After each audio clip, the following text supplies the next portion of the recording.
James Stirling, who suggested a settlement in the Swan River Valley. The British government agreed to this new colony, which started in September 1829, and appointed Captain Stirling as the first governor. 6 months later, March 1830, the governor and his wife Ellen welcomed his friend Captain John Malloy and his new wife Georgiana to the colony, along with the Bustle families who also travelled out on the ship the Warrior.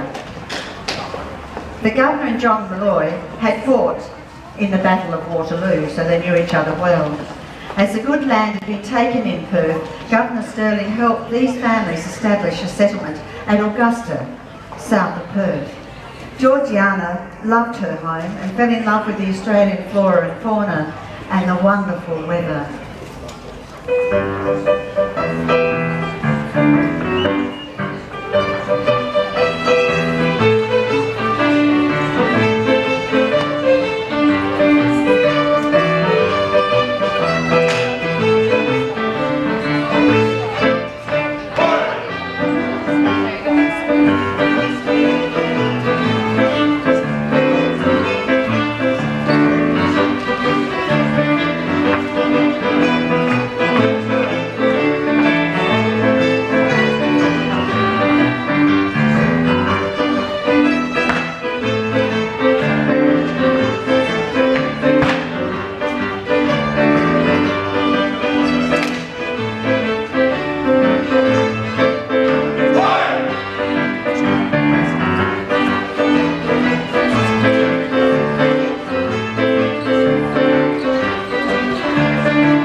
This ball was held in a marquee by the Swan River.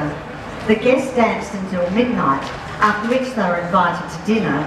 Then they danced until dawn, when it was safe to go home in the daylight. We will dance La Galopade, which was the popular dance of the day.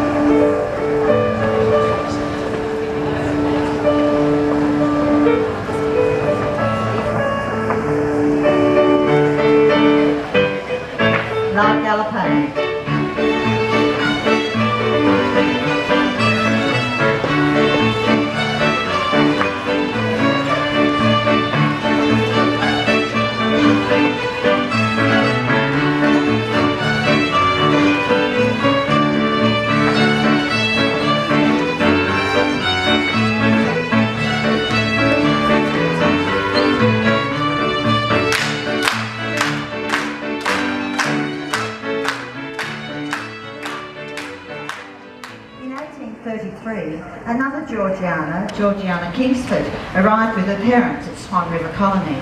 She was a botanical artist and recorded the flora of the Swan River region. She is well known for her paintings. Her collections are stored in Perth.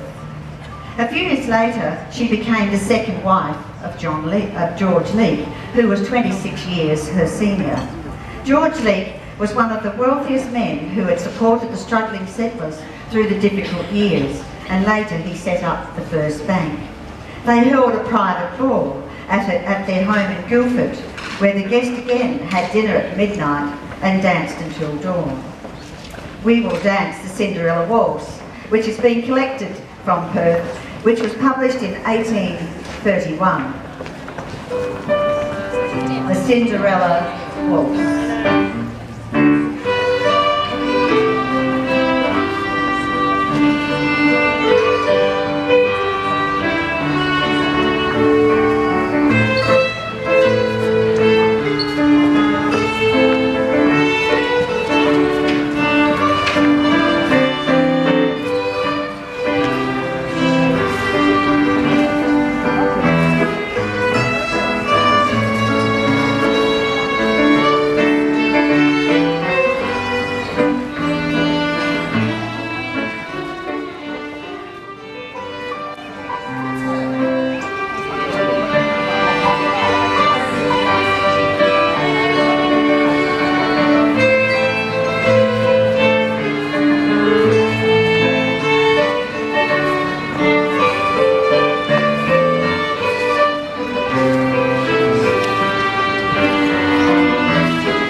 and Georgiana and George invited them to dinner in their home.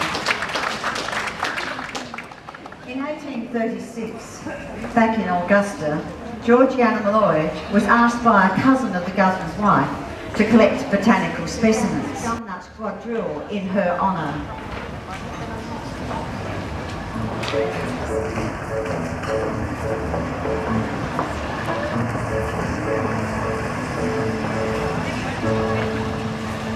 Gumnuts Quadrille.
Arrived in the colony, and they were put to work building roads, bridges and public buildings. The last convict ship, the Huguenot, was in 1868. Put your muscle into it! It carried 62 Fenians, Irish political prisoners, who were known as the Wild Geese. Traitor! By 1871, most of the Fenians were given pardons, but 7 military Fenians were left in Fremantle prison. John O'Reilly, who had escaped from Fremantle in 1869 and went to New York, organised a rescue. He bought a whaling ship called the Catalpa and hired Captain Anthony, who set off for Perth. Fenians, John Breslin and Thomas Desmond, arrived in Perth November 1875 to organise the escape. John Breslin acted as a wealthy businessman and befriended a lady in this role. In April 1876, the Catalpa arrived off Rottnest Island far enough out to be in international waters. It was Easter 1876 and most of Perth was involved in celebrating Regatta Day. Captain Anthony rowed to shore at Rockingham in a whaleboat. John Breslin met 6 of the Fenians working outside Fremantle prison. He loaded them into a horse-driven cart and they raced to Rockingham, with the police soon following in hot pursuit. We will now dance a Scottish dance called the Wild Geese, because the Fenians were called the Wild.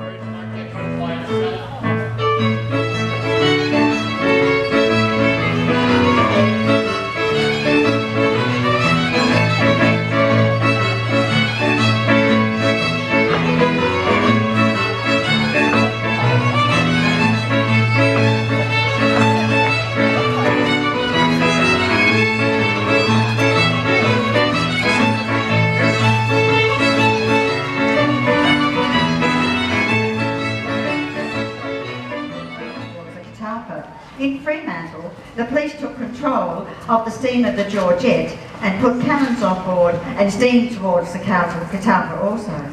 Then a storm hit. The rowing Fenians had to pull in the oars and just lay low. Next morning, when the storm had passed, the Fenians started rowing again then to the Catalpa, and the Georgette came in sight. We will now dance the Tempest. a dance also popular of the day.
And boarded just as the Georgian arrived. The police fired a cannon, but Captain Anthony was flying the USA flag on the Catalpa. The police, not wishing to start a war with the USA, withdrew and the Fenians travelled safely. As the Catalpa rescued, John Forrest married Margaret Hammersley.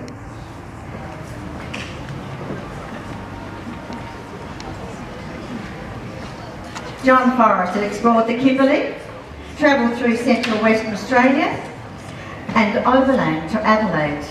Margaret was an artist of wildflowers and made many botanical collections as well, especially in the Geraldton and Carnarvon areas.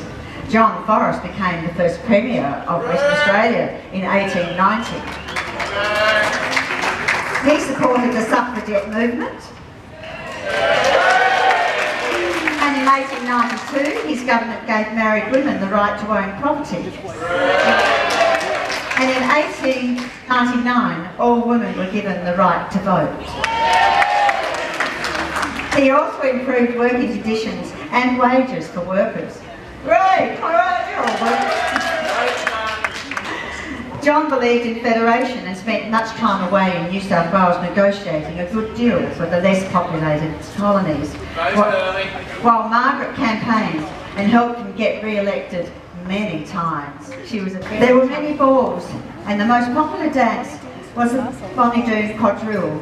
We will dance figure 3 and an edited version of figure 4. So Doon Quadrille.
Western Australia joined the Federation, and John Forrest retired as Premier of Western Australia and joined federal politics.